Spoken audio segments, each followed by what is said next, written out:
Salamat po, choir. Siguro, Aisel, bumili ka na ng wide lens. Kasi mga susunod na mga linggo, baka yung choir nandun na sa magkabilang dulo. Di na sila kasya sa sa lens. Salamat sa Panginoon dahil may mga naglilingkod sa Kanya, nag-aalay ng mga awitin. Ngayong umaga napansin ko, ang daming nag-alay ng awitin para sa Panginoon. Punong-puno tayo ng awitin para sa Panginoon. Po? I'm really blessed. Amen po.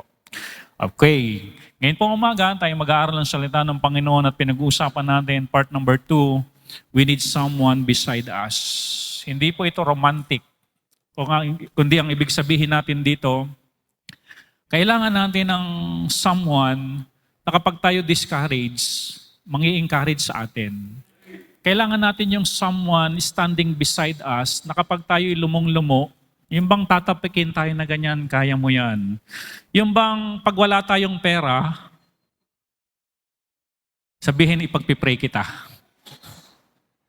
Amen. Meron ba kayong ganyang someone na sa panahon ng inyong mga problema, ng mga darkest moment nyo, yung kayo ay nalulungkot, kayo nalulumbay, kayo ay nanghihina na ang loob, ayaw nyo na magpatuloy, yung bang nawawalan na kayo ng ganang mabuhay, meron ba kayong someone na malalapitan, paghuhugutan ng lakas na gagamitin ng Diyos? Mahalaga po yan, mga kapatid. Is either yung kapatid mo, pinsan mo, kaibigan mo, ka-churchmate mo, o kaya naman husband mo, o kaya naman misis mo, na yung someone standing beside us sa mga panahon ng ganon. Mahalaga po yan. Dito sa church, merong mga ganyan na talaga namang maasahan mo sila sa panahon ng mga sakuna ng buhay. Sabihin nila, narito lang kami, kaya mo yan, suportado ka namin. Mahalaga yung mga ganyang salita para tayo makapagpatuloy at ma-fulfill pa natin ang mga plano ng Diyos sa buhay natin. Minsan, ang ilang tao sa sobrang bigat ng dinadala, gusto nang wakasan ng kanilang buhay, tatalon sa upuan, maglalagay ng pambikti, sinulid. Kasi gusto na nilang wakasan ng kanilang buhay. Pero salamat, merong mga taong nakapaligid sa Kanya para siya himukin na magpatuloy sa buhay na ito. Amen. We need someone beside us. Si Abraham, meron siyang faithful servant. Si Moses, meron siyang Aaron at Joshua. Si Apostol Pablo, meron siyang Timothy. Even the Lord Jesus Christ, meron siyang 12 disciples. Amen? Tayo po tayong lahat at tayo po muna yung manalangin. Pinag-uusapan natin ang buhay ni David, meron po siyang Abisai. Ama naming Diyos na makapangyarihan sa lahat, kami ay nagpupurit, nagpapasalamat sa umagang ito. Salamat sa magandang umaga, nakapagbigay po kami ng mga awiting pagpuri sa inyong dakilang pangalan. Hiling po namin ang patuloy niyong patnubay sa mensaheng aming papainggan. Hiling po namin ang Banal na Espiritu na siyang mangusap sa amin. Magpatawad din, Panginoon, sa mga pagkukulang namin, mga inisip naming mali, mga ginawa naming mali, mga nasalita naming mali, Panginoon. Alam niyo yan, Panginoon, walang lihim sa inyo. Inilalapit namin ito sa inyo, Panginoon, at inihingi ng tawad. Hiling din namin, Panginoon, ang siyang pangungusap ng Banal na Espiritu, ipaunawa, Panginoon, ang malalalim na inyong salita. Siya ang mag-convict sa amin. Siya po yung kumausap sa amin. Gamitin niyo lamang, Panginoon, na mouthpiece ang inyo pong lingkod. Salamat po, Ama. Salamat po ng marami. Ito'y panalangin namin sa inyo sa pangalan ng aming Panginoong Hesus. Amen. Upo na po tayong lahat. Recap muna tayo. Okay. Bakit nagawa ni Abisai ang mga bagay na pagsuporta kay David? Una, dahil si Abisai ay available. Available siya. Na kapag kailangan ni David, andun si Abisai. Kahit busy, andyan lang siya. Kumbaga, one chat away. Si Abisai, available kapag kailangan. Availability is the greatest ability. God often uses the one who say yes first, not the one who explain best. Yan ang ginagamit ng Diyos. yung nag-yes agad, hindi yung nagpapaliwanag pa, napakagaling magpaliwanag, pero hindi naman available. Mas ginagamit ng Diyos yung, opo Panginoon, magpapatawad na po ako. Opo Panginoon, maglilingkod na po ako. Opo Panginoon, dadalo na po ako ng church. Opo Panginoon, magiging active na po ako. Opo Panginoon, yung mga nagkasalas, ang ganda ng prayer kanina, sa ating opening. Mahirap pong nagwo-worship. Tapos, meron tayong sama ng loob sa kapwa natin. Meron tayong hindi kasundo. Sabi ng Panginoon, bago mo i-offer ang offering mo, makipagkasundo ka muna kasi hindi ko tatanggapin ang offering mo kapag may kasamaan ka ng loob. Yun ang gusto ng Diyos, yung nagsasabing, yes po, Panginoon. Hindi kailangan, Panginoon, kasi po, masama po talaga ang ginawa sa akin. Talaga po, ako po'y iniwan niyan, pinagsalitaan ako ng mga pangit na pananalita. Tandang-tanda ko po, hindi ko po yun makalimutan. Kaya, Panginoon, hindi po ngayon. Not this time, Panginoon. Hindi kailangan ng Panginoon na magaling magpaliwanag. Ang kailangan ng Panginoon yung, yes, Lord! Habang hindi tayo nagpapatawad, mabigat ang ating kalooban. Ilang taon mo nang dinadala yan? 10 taon, 15 taon, hanggang ngayon, yan pa rin ang bigat na dinadala mo. Ayaw ka ng Diyos na parusahan. Yan ang gusto ng Panginoon at yan ang ginagamit ng Diyos, yung nagsasabi sa Panginoon na, yes, Lord. Sabihin nyo nga po, yes, Lord. Alam ng Diyos, kaya siya may inuutos. Hindi niya kailangan yung napakatalinong paliwanag ng tao kung bakit ayaw sumunod. Kung minsan excuses lang yun at alam ng Diyos na excuses lang yun para sumunod. Yung bang, Lord, yes po, bibitawan ko na po itong bisyong ito. Yes, Lord. Gagawin ko na po yung tama. Yes, Lord. Mamahalin ko na po ang aking magulang. Igagalang ko na po sila. Susundin ko na po sila. Yes, Lord, hindi na po ako magdadabog habang naghuhugas ng plato. Yes, Lord, i-honor ko po sila bilang magulang ko. Yun ang gusto ng Panginoon. Hindi yung napakagaling magpaliwanag. Amen? Dahil gaano man kagaling ang paliwanag mo, mas magaling ang Diyos sa'yo. Kaya niya sinasabi yun na ngayon na, gawin mo na yan. Yes, Lord. Ministry doesn't start with talent. It starts with availability. Kay galing-galing mo nang nga, pero wala ka naman. Ang husay-husay mo, pero wala ka naman. Multi-talent ka. Amen? Habang nagpapakanta ka, tumutugtog naman ang paa ng organ. Kaya mong pagsabayin yun. Amen? Habang ang isa naman ay nagigitara. Kayang-kaya mong gawin yun. Kaya lang hindi ka available. Ang ginagamit ng Diyos sa kanyang gawain ay hindi nagsisimula kung ikaw'y talented o ikaw'y talentadong Pinoy. Hindi ganoon. Ang ginagamit ng Diyos sa kanyang ministry ay nagsisimula yan, available ka ba? Nariyan ka ba? Present ka ba? Sabi ko nga sa inyo, kung ikaw ay song leader na nagbubuga ng apoy habang nagpapakanta, kung wala ka naman dito, hindi ka gagamitin ng Diyos. Ang ministry nag-i-start saan po? Hindi sa talent na meron sa atin. Ang ministry nag-i-start, available ka ba? Pastor, na naman po, ang gagaling na naman natin magpaliwanag. Napaka-busy ko po. Napuyat po ako kagabi. Alauna na po ako nakatulog. Tapos bigla pa pong tumahol yung aso. Akala ko may magnanakaw. Pusa pala na nanganganak. Hindi na po ako nakatulog. Kaya pastor, pasensya na po, hindi po ako makakadalo.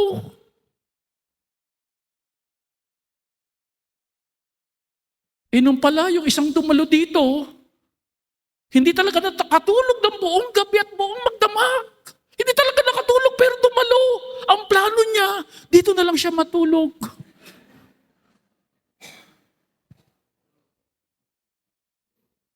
Available. Are you with me? Available ba tayo pag kailangan tayo ng Diyos? Kaya ba nating iwan ang mga bagay na nakaabalahan sa mundong ito? For the Lord's sake? Amen? Ang ministry nag-i-start hindi kung gaano ka katalentado o hindi kung gaano ka available sa Kanya. Si Abisai, nung sinabi ni David kay Abisai, sino sasama sa akin para puntahan si Saul? Sabi ni Abisai, I will go. Ako po ang sasama. Available. Samantalang maraming magagaling na mandirigma. Mamaya pag-uusapan natin, si Abisai, magaling na mandirigma. Pero mas may magagaling na mandirigma kay Abisai. Pero dahil si Abisai ang available, yun ang isinama ni David. Timo, siya yung nakarecord. Siya yung in-honor ng Diyos. Siya yung isinulat sa Bible. Kasi available. Ilang mga tagumpay at mga ministeryo na dapat pangalan mo ang nakasulat. Dahil hindi ka available, ibang pangalan ang nakasulat. Di ba sabi ng Panginoon, your labor is not in vain. Hindi mawawalang kabuluhan ng iyong ginagawang paglilingkod sa Diyos. Ibig sabihin, nire-record ng Diyos ang bawat ginagawa natin. Sa halip na ikaw sana ang nakatala doon. Ibang pangalan. Kaninong pangalan ang nakatala na naglingkod? Yung available. Availability is the best or the greatest ability. Ministry doesn't start with talent. It starts with availability. Pangalawa, audacity o yung katapangan. Matapang si Abisai. Biruin mo, si King Saul nariligiran ng 3,000 soldiers. Tapos nasa gitna si King Saul, andun pa si Abner yung captain. Alam niya na gano'n ang susuunin niya. Alam nila na gano'n ang pupuntahan niyang panganib. Pero may audacity, may tapang si Abisai. At ang nakakatuwang tapang na ito magandang tapang. Hindi po ito yung basta matapang lang. May mga matapang na Yung bang nangahamon ng away, sinong siga dyan? Sino matapang dyan? Lumabas! Lumabas 30 matatapang. 31 na tayong matapang. Madami pala tayo. Boldness without submission is what? Rebellion. Matapang pero ayaw naman magpasabit sa leader. Matapang pero ayaw naman gumalang sa magulang. Malakas ang loob. Hindi natatakot sa gagamba. Hindi natatakot sa palaka. Hindi natatakot sa ahas. Pero pasaway naman sa magulang. Boldness without submission is rebellion. Maraming mga miyembro, pero hindi dito sa church na to sa kabila. Ang tatapang. Kung pagsabihan, talaga matapang talaga. Pero ay magpasakop sa pastor. Sabi ng pastor, luhod po tayong lahat dito. Ayaw lumuhod. Wala po, dapat nandiyan sa labas. Dito po tayo sa loob. Nasa labas lahat. Hindi dito yung taga-ibang simbahan. Ang tatapang. Pero walang submission. Ano tawag doon? Rebellion. Boldness under authority is strength. Yung bang matapang ka, pero kumikilala ka ng authority, nagpapasakop ka sa authority, nagpapasakop ka sa gobyerno, nagpapasakop ka sa mga magulang mo, nagpapasakop ka sa teacher mo, nagpapasakop ka sa authority mo, nagpapasakop ka sa pastor mo. Boldness under authority is strength. Amen? Kasi yung tapang niya na ididirekta ng tama. Hindi pumapalag. Yun po si Abisai. Sabi ni Abisai, David, pagkakataon na ito, ako na po ang papatay kay King Saul. Isang saksak lang po yan, hindi ko na po uulitin. Sigurado po ako, isang saksak lang yan. Ano sabi ni David? Bible study yan. Sabi ni David, touch not the anointed. Hayaan natin ang Diyos. Hindi tayo ang gagawa niyan. Huwag natin ilagay sa ating kamay ang batas. Hayaan natin ang Diyos. Dalawang principle sa Bible yun eh. Yung the vengeance is mine. And then touch not the anointed. At nung marinig ito ni Abisai, matapang siya. Nung marinig niya yun, nagpasakop siya kay David. Sinunod niya si David. Amen? Wag lang matapang. Dapat marunong ding nagpasakop. May mga miyembro, mas matapang pa talaga sa pastor. Are you listening?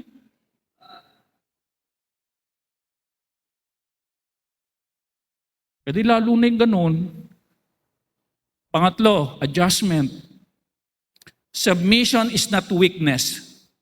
It is spiritual maturity. Pag marunong ka magpasakop, lumalago ka. Nag-grow ka. Kasi marunong ka magpasakop. Sabihin ng nanay mo, ngayon pag inuutusan ko na to, di na nagdadabog. Di ba? Nagmamature na yung anak ko. Hindi na siya bonjing. Matured na. Naiintindihan niya na yung mga responsibility. Maturity ang marunong magpasakop. Amen? Hindi yan weakness. Hindi yung para kang kawawa. Hindi po ganun ang submission. It is spiritual maturity. Okay. And then, Abisai's attendance. Faithful supporters stay until the mission is complete. Sinamahan si David hanggang matapos ang misyon. Yan po yung faithful supporter. Stay until the mission is complete. Hanggang hindi na iraraos ang misyon. Present siya. Andyan ang kanyang attendance. Andyan siya. Amen po ba doon? Si Abisai, ito yung walang iwanan. Yan ang prinsipyo ni Abisai eh. Hindi kita iiwanan, walang iwanan. Sa panahon na kailangan, nandiyan ako. Present ako. Kung kailangan mo ng tulong, nandiyan ako. Present ako. Loyalty is proven in the leader's weakest moment. That is loyalty. And then, doon tayo natapos nung nakaraang linggo. Itutuloy po natin. Point number 5. Abishai's allegiance. Noong nakaraan, diniscuss natin yung 1 Samuel. Ngayon po, lundag tayo sa 2 Samuel. Ano po?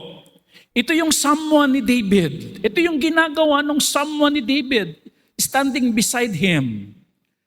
Abishai's allegiance. Pag sinabing allegiance, yung pong katapatan. No? Ito yung katapatan niya kay David. Ito yung matapat na partner ni David. No po? In 2 Samuel chapter 21, verse 15, atin pong babasahin, ganito po yung istorya. Moreover, the Philistine had yet war again with Israel. Ito po ay, si David po dito ay hari na. And David went down, and his servant with him, and fought against the Philistine, and David waxed faint. Ano po yung ibig sabihin ng wax faint? Hinika na. Napagod na si David sa labanan. During that time, si David po ay hindi na po siya katulad nung young shepherd na yung kinalaban niya si Goliath. Yung pinaikot-ikot yung kanyang tirador at tinirador niya si Goliath. Hindi na po ganito ang edad ni David. Ang setup ng 2 Samuel 21, si David po approximately 60 to 65 years old. Senior citizen. Siguro may tungkod na habang, pagod. Matanda na eh. Pero lumalaban pa rin. Napagod si David. Alam nyo, listen to this. Minsan lang kayong maging kabataan at may lakas. Amen? Dadating sa buhay natin na talaga tayong manghihina ang katawan natin. Sabi nga ng matatanda, isang araw, yung mga pagod mo, sisingiling ka. Manghihina ka. Kakailanganin mo ng pangatlong paa. Dahil hindi na kaya ng dalawang paa mo ang iyong sarili. Manghihina ka. Kaya encourage you mga young people, sabi ng Bible, remember the Lord in the days of the youth. Alalahanin niyo na ang Panginoon habang kayo malalakas pa. Amen? Sabi ng kuya ko kagabi, ang ganda palang kumanta ni Maylie, nag-special number. Hindi siya katulad ng dalawang kapatid na pambiritan. Yung sa kanya malumanay lang. Yung dalawa kasi pang-amateur eh. Panglaban, pangdayo.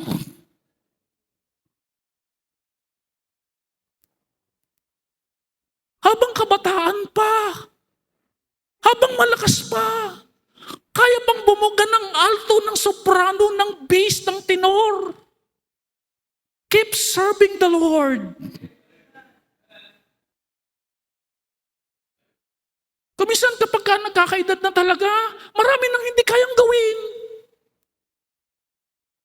Marami na. Kailangan mo na siyang alalayan. Kailangan mo na siyang naka-stay na lang, nakaupo. Dadating sa panahon natin yon. Kaya nga sabi ng kanta kanina, ano nga yung title? Isa lang ang pagkakataon na tayo mabuhay. Do you realize that? Minsan lang tayo mabubuhay. Hindi totoo ang pusa, siya mang buhay. Isang pagkakataon lang meron din ang pusa.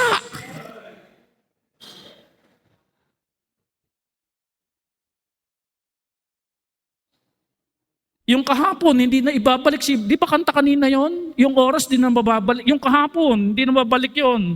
Yung introduction ko kanina, lumipas na yon. Hindi na mababalik yun. At once na tayo pinanganak sa mundong ito, para tayong kandilang sinindihan, nagsisimula na rin tayong maupos. Pero ang nakakalungkot yung nauupos tayo, hindi natin kinilala si Kristo bilang tagapagligtas. May impyerno po. And only Jesus can save. Dahil dito sa lupa, hindi lang dito ang buhay, meron pang ikalawang buhay. Na gusto ng Panginoong Kristo na sagipin tayo, na huwag tayo mapunta sa ikalawang buhay sa impyerno. Gusto ng Panginoon na sagipin tayo, siya ang tagapagligtas at dalhin tayo sa langit. Kaya huwag tayong mamamatay nang hindi natin tinanggap si Kristo bilang tagapagligtas. Alam niyo, pag sinabing tinanggap, pag tinanggap mo kasi may epekto yan eh. Meron ba kayong tinanggap na walang epekto sa inyo? Halimbawa, tumanggap kayo ng tubig, may epekto ba ang tubig? Kumain kayo, may epekto ba ang pagkain? Naglason kayo, may epekto ba ang lason? Patay ka dyan. Kaya kung tatanggapin mo si Kristo sa iyong puso, ang epekto nun, siya ang tagapagligtas mo at ililigtas ka ni Kristo. Minsan lang po ang buhay. Katulad ni David, si David madali nang mahapo. Sabi niyo nga po, hapo. Yan ang sakit ng matatanda, hapo. Madali nang nahapo si David, nakikipaglabanan pero exhausted na. Wax, pain. Alam niyo, eto na. Pagod si David. Hindi na siya yung gumaganyan pa, tumatumbling na ganyan. Di ba? Amen? Kapag dalawa yung kalaban na ganyan, isa na lang yung bala ng kanyang pana, lalagay niya yung kanyang espadang ganyan. Tapos pag pinanang, hihiwala yung pana sa pulyong dalawa. Kaya lang ang problema ko minsan, ang dami sumasalakay. Isa na lang ang bala niya. Salandra.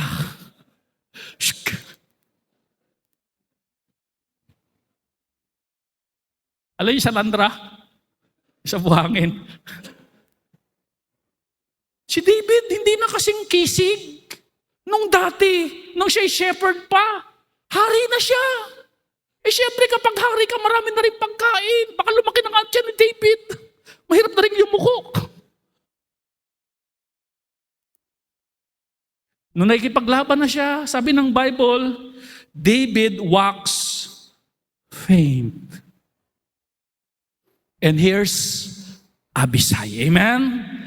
Sa panahon na nanghihina ka na, salamat, merong someone standing beside David. Sino po ito? Abisai. Sabihin niyo nga po, Abisai. Ito po yung istorya, verse 16. And Ishbebenod, which was of the sons of the giant, meron bang bumabalik sa isip ni David? Another giant! Naitumban na niya si Goliath, pero merong next generation na giant. Another giant ang kalaban ni David. The weight of whose spear weighed 300 shekel of brass in weight. He being girded with a new sword, thought to have slain David. Nakikita niya po ba? Siguro sabi ni David, naku, hindi pa pala puksa ang lahi ng mga giant. Meron na namang nag-raise na another giant. At itong giant na ito, mga kapatid, same spirit ni Goliath. Gusto rin siyang patayin. Same Philistine, same giant, new generation, same spirit. Kaya lang ang problema, Sir Kyle, si David ay ano na?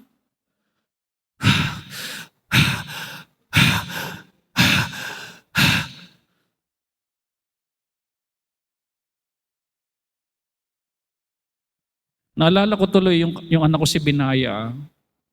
Kasi first baby ko eh. Aba si Binaya, ang bilis huminga. Sabi ko, Glay, dali natin sa ano. Pedya ba tawag doon? Pedya? Ipedya natin. Ako eh, parang hindi normal. Dahil parang akong hinihika yung anak natin. Dinala namin sa pedya. At nung nasa pedya na, napakahaba ng pila. Yung pedya, meron ng ano, yung lapel. Kasi ang daming sinesermonan. Minamalat na. Habang kami nakapila, tinanong ko si Dr. Google. Nag-search ako kay Dr. Google. Bakit ba ang bata ay mabilis huminga ng ganitong buwan? And then I find out na normal pala. Yung mabilis huminga yung bata. And then nagtanong din ako kay Dr. Janice. Sabi niya, Pastor, normal po yun. Kaya alam niyo ang ginawa? Nung kami na ang isinalang, hindi kinonsern ng pedya yung mabilis na paghinga. Kasi alam din pala niya na ano po, normal lang huminga. Ang ginawa kay Binaya, hinigang ganon, tapos pinindot-pindot na ganon si Binaya. O ayan, sabi niya ganon, naninilaw ang bata. Isugod niya na doon sa Castro. May impeksyon ng bata. Itatawag ko na doon. Medyo pricing nga lang ang pedya doon. Tatawag ko na. Marami kong itinatawag na ganito pero hindi pumupunta. Maghanda na kayo ng, habang sinasabi niyo, hindi ako naniniwala. Inuwi ko si Binaya. Sabi ng matatanda, hindi ko lang alam kung sinong matanda ang nagsabi noon. Ibilad lang sa araw. Tinaga namin, ibinad sa araw. Kahit pala makulimlim, may nagsabi, kahit makulimlim ang panahon, basta maliwanag, meron pa rin yun. Kaya tinaga namin, maging yung tita Ella niya, tinaga din. Ibinibilit namin si Binaya hanggang alas 3 ng hapon.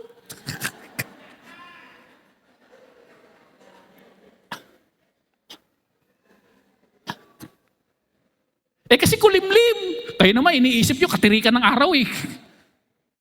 Mahal ko anak ko, syempre. Praise God. Amen? Merong Diyos na naglikha ng araw para sa kagalingan ng naninilaw na bata. Hindi po napedya.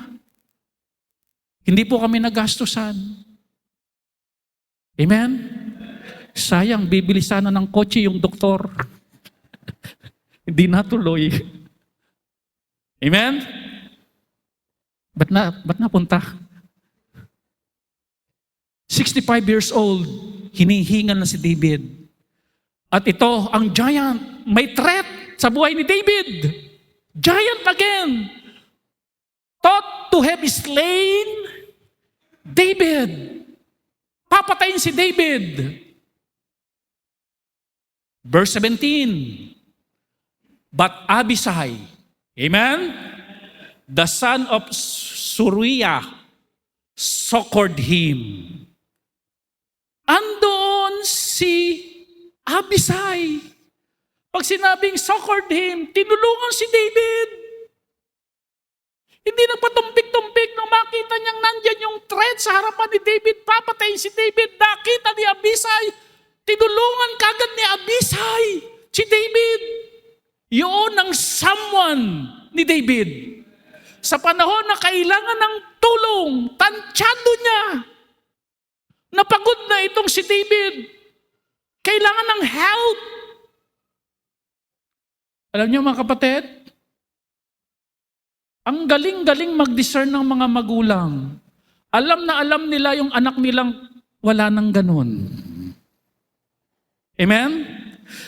Kung minsan, hold upin ng ibang anak. Ay, magbigay ka, kailangan ng ganito ko. Kunyari kanya, kailangan ko ng ganito. Nung pala, ipapadala doon sa anak na nangangailangan. Amen? Salamat may mga ganong magulang abisay ng kanilang mga anak. Amen?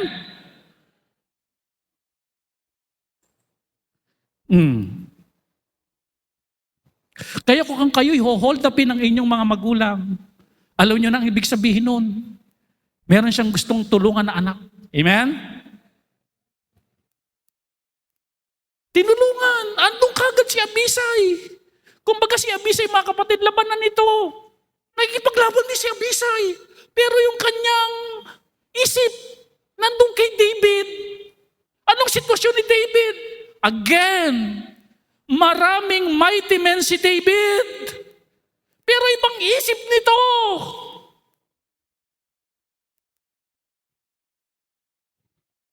Nakaalalay.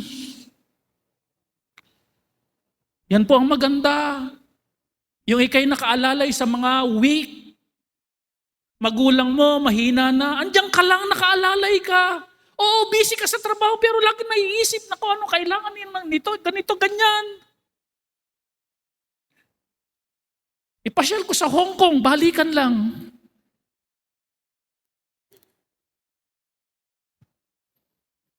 But Abishai, the son of Suriah, succored him, support him, help him. Abishai did not replace David. He reinforced him. Hindi sinabi ni Abishai, ugod ka na, bahala ka na mamatay dyan. Ako na susunod na hari. Hindi ganoon. Are you with me? Alam nyo, tandaan nyo itong sasabihin ko. Isang araw po, tatanda po ang pastor nyo. Magiging ulyanin. Sasabihin ng pastor nyo, John 3:16, ang lahat ay nagkasala at walang nakaabot sa kalwalatian ng Diyos. Magiging ulyanin ng pastor nyo. Isang araw, baka ang pastor niya habang nagpipreach, nakagano na lang dito. Anak, ano nga yung verse na anak? Yung verse na yung nasa Matthew. Yung trust in the Lord. Di ba Matthew yun? Mga kapatid, si Abishai, hindi niya sinipa si David. He did not replace David. He reinforced him. Pastor, alalayan ko na po kayong buong sa pulpito. Yan.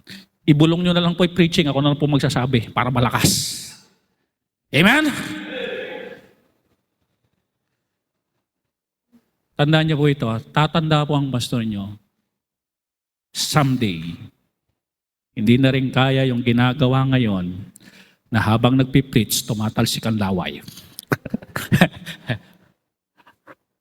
Baka wala ng laway na maitalsik. Amen?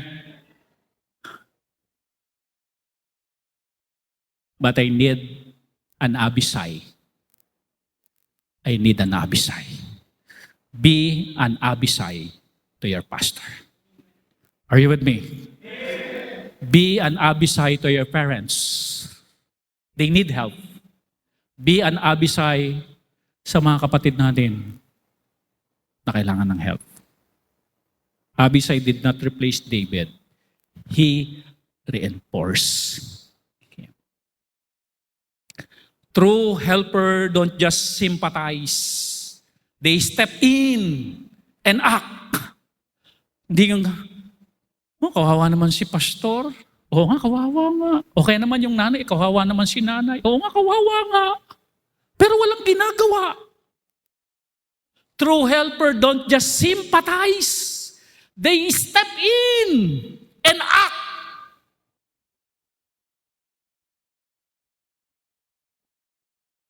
Anong ginawa ni Abisai?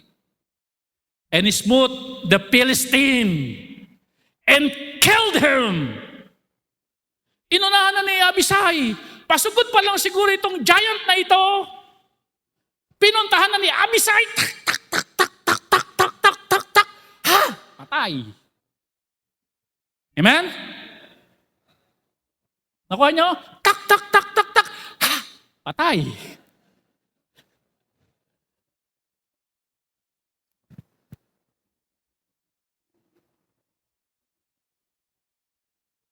Every David survives because someone choose to be an Abisai. Nandyan yan, anak.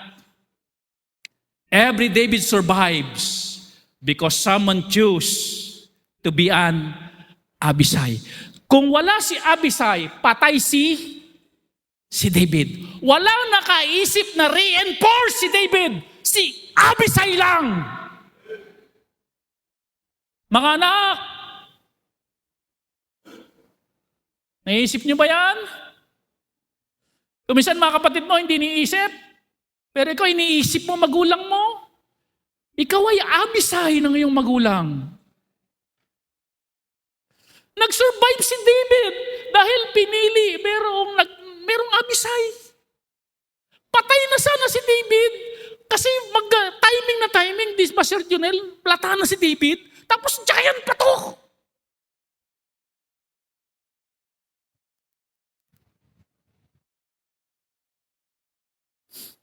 Marami ditong Abisai, kahit busy, pag tinawagan ko, kapatid, pwede ka ba dito? Punta lang tayo ng hulu-sulu. Stress ako. Ikaw, pastor. Amen?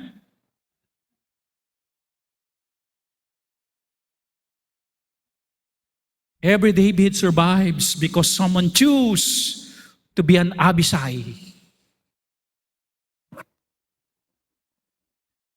Ito sabi, tuloy natin ang verse. Thou shalt go no more out with us to battle.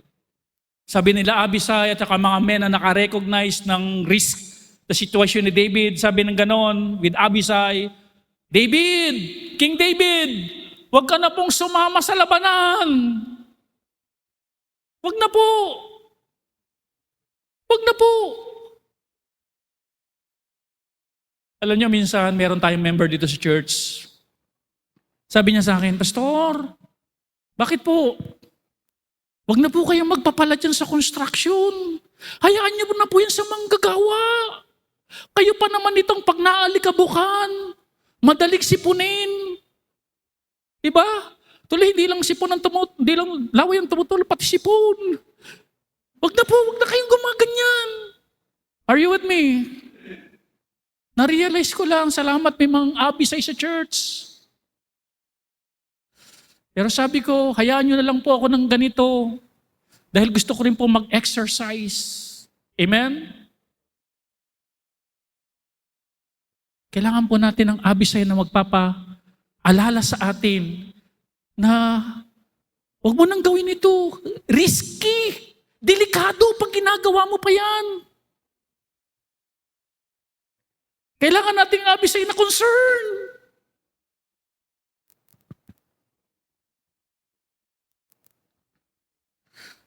God sometimes redirect us in order to protect us.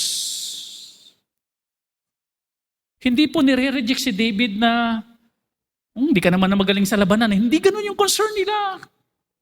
Pabigat ka lang eh. Parang sa basketball yung pabuhat.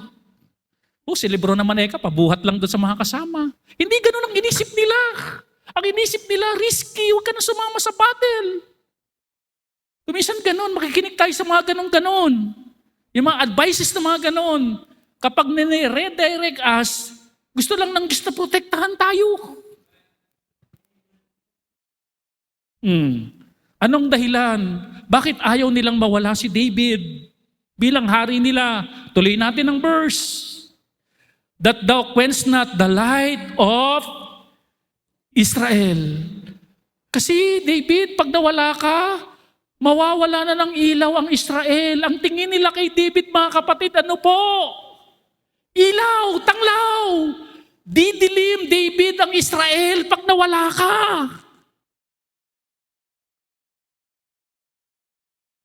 Si David ang ginagamit ng Diyos para maging maliwanag ang Israel.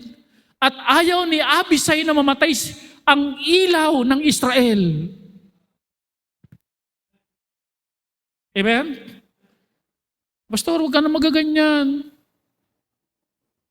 Amen? Mawawala ng ilaw ang Berian. Amen? Ayaw naming mamatay ang ilaw ng Israel. Alam niyo kung bakit ilaw si David? Balik tayo sa istorya. Ilan yung pumunta sa kanilang mga depressed sa Adulam?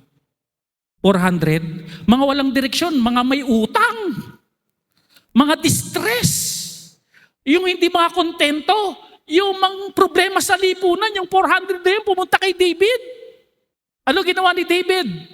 Na-transform sila lahat. Through the leadership of David. Naging mga mighty warrior. Kaya sabi nila, kung mamamatay ka, mawalan na kami ng liwanag. Nagkaroon ng direction yung buhay namin dahil sa iyo. Are you with me? Hindi nila concern, mga kapatid, yung kingdom. Yung maayos na kingdom. Yung may magagaling na sundalo, hindi yun ang concern nila. At wala silang planong agawin kay David yon. Ang gusto nila, mag-stay si David.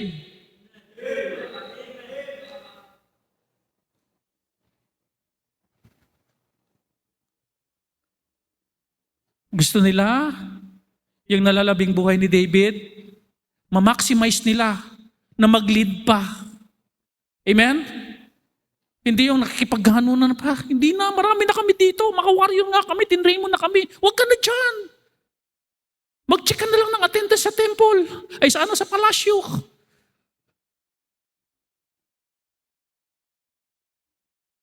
Ayaw nilang mamatay ang ilaw ng Israel. Amen? Kuminsan mga magulang natin, talaga may wisdom. Pag nagpayo yan, ang gaganda. Kaya kung hanggang sa maaari, extend natin ang kanilang buhay sa biyaya ng Diyos, ipanalangin. Because may wisdom sila. Nay, ayokong mawala ang ilaw ng tahanang ito. Di ba ilaw ang mga babae? Ano mga lalaki? Haligi. Haligi.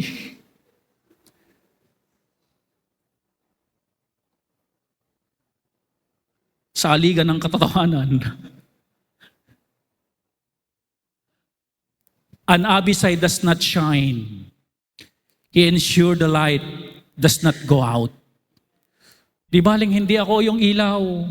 Masigurado ko lang na yung ilaw hindi mamamatay. Amen? Pang-anim, dito tayo matatapos. Hindi pa pala, meron pa, isa pa, dalawa pa. Siguro 3 hours pa to. Abishai accomplishment. Ano ang mga accomplishment ni Abishai? Verse 18 ng chapter 23 ng 2 Samuel. And Abishai, the brother of Joab, the son of Zeruiah. Nakita niyo po ba yung introduction kung paano ipinakilala ng Bible si Abishai? Mga kapatid, pansinin niyo, hindi po achievement ang inilagay agad. Ang introduction kay Abishai, ano po? Relationship. Merong quotation. Abishai is introduced first by relationship, not by title. Opo, degree holder ka, graduate ka, suma ka. Ano pa ba yung mga ano? Alupong ba iba? Suma, alupong. Ano ba? Cum laude. Doctoral. Doctorate. Ano pa iba? Masteral. Kaya lang, ang pangit ng relasyon mo sa pamilya mo. Are you with me? Kaya lang, ang pangit ng relasyon mo sa church. Are you with me? Si Abishai, ang introduction, relationship first, not by title. Merong anak, hindi naman tapos. Kasi ayaw mag-aral. Pero sobrang nakakatulong sa magulang. Sobrang magalang sa magulang. Amen? Hindi yung tapos nga. Pero ang tingin niya sa magulang, utusan. Siya na yung naghahari sa loob ng bahay. Siya na yung boses. Kasi malaking kumita. 50,000 a day ang kita.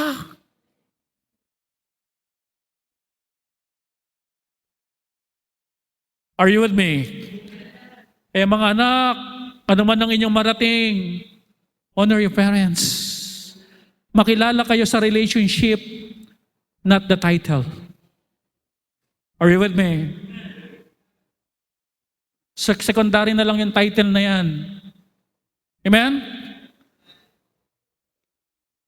And Abishai, the brother of Joab, and the son of Zeruiah.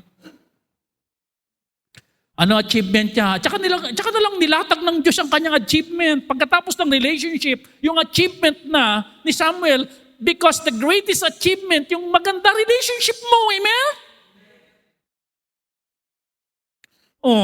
Sino sa inyo ginaganahan kumain pag kayo may tampuhan?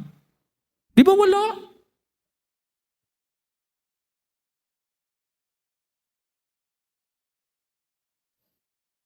Iba yung expectation versus reality. Amen? Sabing ganoon, may regalo ko sa'yo dahil may bonus. Dito ang tuwa, may bonus. Nung binuksan na ganoon yung regalo, bonus nga talaga. Bonus na mineral water galing sa Save More. Di nagalit, nagtampo. Inaway.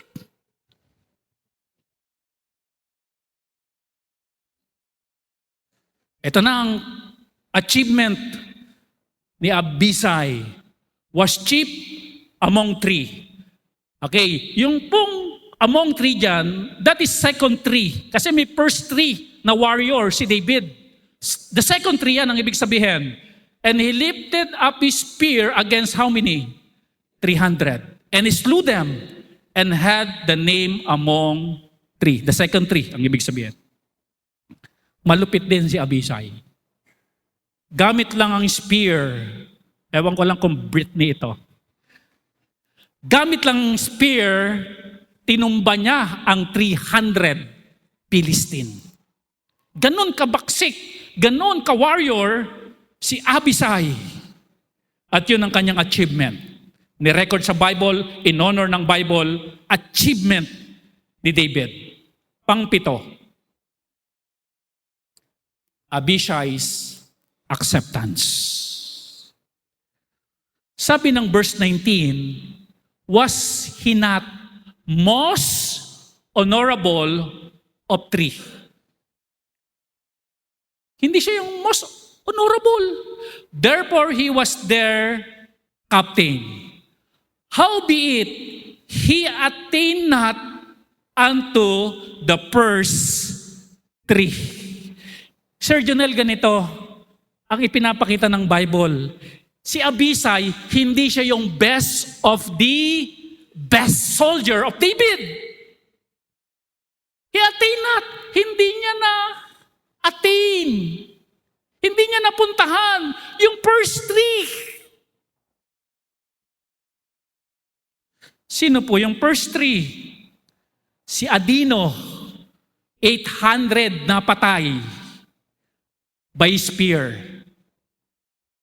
Eleazar, his hand clave unto the sword.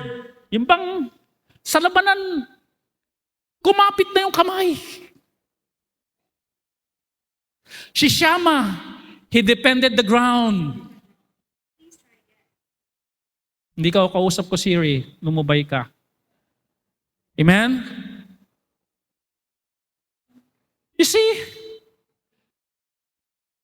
kinikilala siya ng 30 pero hindi siya kasintanyag ng 3 magigiting ni David. That is the 3 mighty men of David.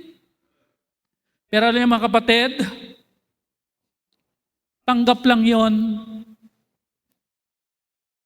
ni Abisai. Amen?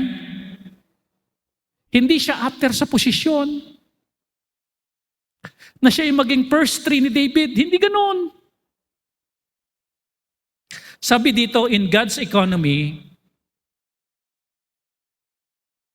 is not always first place, but faithful place.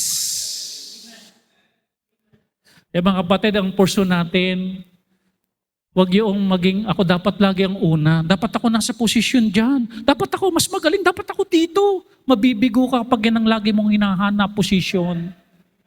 Ang gusto ng Diyos, faithfulness. At ang nire-recognize ng Diyos, faithfulness, not position. Kahit tagawalis ka lang dito sa church, at pag faithful ka, ikaw ang re-recognize ng Diyos. Pero maraming nadadaya. Akala nila mas maganda yung position. Hindi po maganda ang posisyon. Kuminsan, ang mas maganda at pinakamaganda, faithfulness. You don't need the highest position to have lasting impact. Amen? Grabe yung impact ni Abisai. Nakita niyo po yung impact ni Abisai, pinipreaching natin ngayon? Pero hindi siya yung nasa posisyon na pinakamagaling na 3. Pero may lasting impact. Siguro ikaw yung membro dito na wala lang kibo. Pero pag may nakita ka nakakalat, pinupulot mo. Siguro ikaw yung masyadong hindi nakikilala, hindi tumatayo dito. Pero ikaw yung nagpipray every day. Ikaw yung nagbabasa ng Bible, pinagpipray mo si pastor, pinagpipray mo yung kalaguan ng church. Siguro hindi ikaw laging tumatayo dito, pero lagi kang nananalangin sa Diyos na Lord, ito pong project ng church, i-bless niyo po. May pagkain pa kaya si pastor? Ano kaya ang sitwasyon nila doon? Lord, i-bless niyo po sila. Hindi mo kailangan ng highest position para magkaroon ka ng lasting impact sa harapan ng Diyos. Tanggap po ni Abisai na hindi siya yung best of the best na kawal ni David. Tanggap niya. God honors those who combine courage with submission. Amen? Kaya sabi ni David, nilista sa Bible yan itong 3 ang best of the best. Hindi pumalag doon si Abisai, bagamat matapang din siya. Nagpasakop siya sa kalooban ng Diyos. Okay lang po, kahit hindi po ako ang best of the best. Ang mahalaga po, maging tapat ako sa aking tungkulin. Amen? Di bali po na hindi po ako honor, hindi naman ako nangopya sa kaklase ko. Tapat ako. Amen? Di baling ganito lang ang kinikita ko, hindi katulad ng mga kapitbahay ko, ang daming pera, ang daming project goes. Ako, pinagpapawisan ko yung kinikita ko, walang anomalya. Amen? Meron kang lasting impact sa family mo. Amen? Sabi ng anak mo, ito gagayahin ko, tatay ko matapat. Hindi nag-uwi ng stapler galing ng opisina. Hindi nag-uwi ng mga ballpen. Pag pinabili ng company sa labas, may resibo, binabalik, pati sukli. Proud ako sa tatay ko. Yun ang lasting impact. Yung tapat ka. Amen? Maraming timbangan, di totoo. Pero ikaw talagang timbangan mo totoo. Amen? Kumikita yung mga kasama mong nagtitinda dahil madaya ang kanilang timbangan. Pag kinilong ganon, yung 1 kilo, 1/2 lang pala. Doble ang kita, pero ikaw tapat ka. Amen? Ngayon yung mga bumili, may kulihon din pala sa bahay, kinilo. Sabing ganun, madaya yung nagbebenta na ron. At saka madaya. Bumili sa'yo. Inuwi, kinilo. Ito ang hindi madaya. Lasting impact. At ikinuwento, may pagkamaratis pala yung bumibiling yon, ikinuwento sa buong barangay, doon kayo bumili. Hindi siya madaya. Nagulat ka, buong barangay sumasalakay sa'yo at nakahilir at nagpapakilo ng mga anak. Hindi. Ano pala yun? Sa center pala yun, sa center. Maging tapat. Are you with me? Yun ang may lasting impact. Tapat sa oras. Pumapasok ka. Amen? Hindi ka nalilate sa trabaho. Pero sa church nalilate ka. Mali yata yun ah. Takot sa amo pero sa Diyos hindi. Lasting impact. Amen? Nakita ng mga young people, ay si kuya ganito, si ating ganito, sumunod sa patakaran ng church, 25 na, hindi pa naboboyfriend, hindi naging-girlfriend. Yan ang susundin ko. Are you with me? Lasting impact. Amen?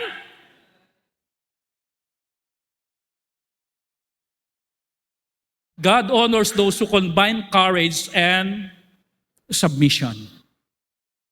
Alam nyo, ang Panginoong Kristo, alam niya yung hirap sa Calvary. Alam niya ang hirap ng crucifixion. May tapang ang Panginoon. Pero hindi lang tapang ang meron sa Panginoon. Submission. Anong sabi ng Luke 22:42? Saying, Father, if thou be willing, remove this cup. Mahirap po ito, yung wrath of God from me. Nevertheless, not my will, but thine be done.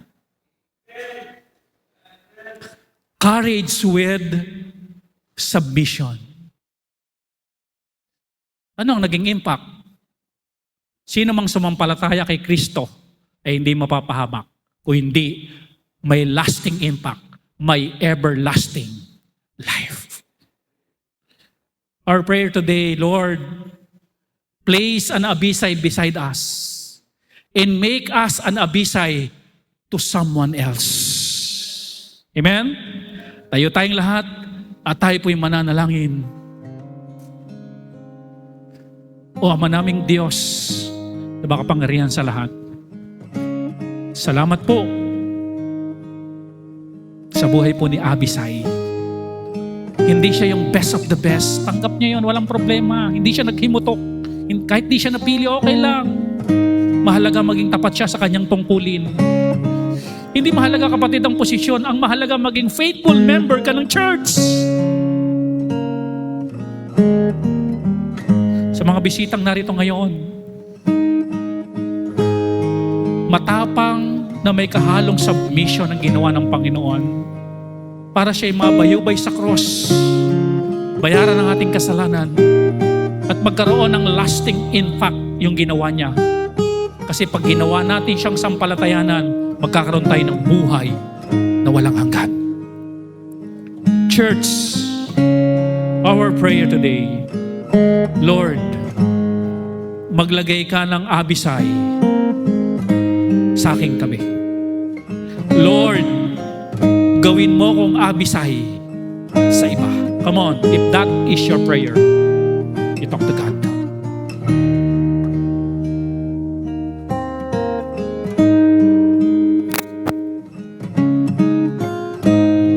Kung ikaw kuminsan ay abisay ng iyong anak, abisay ka ng iyong mga magulang, keep on, kapatid.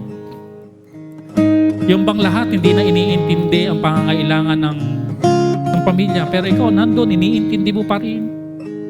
Maraming warrior si David, pero si Abisay iba. Iniisip niya si David. Alam niya na pagod na si David. Nararamdaman niya na kailangan na ng tulong.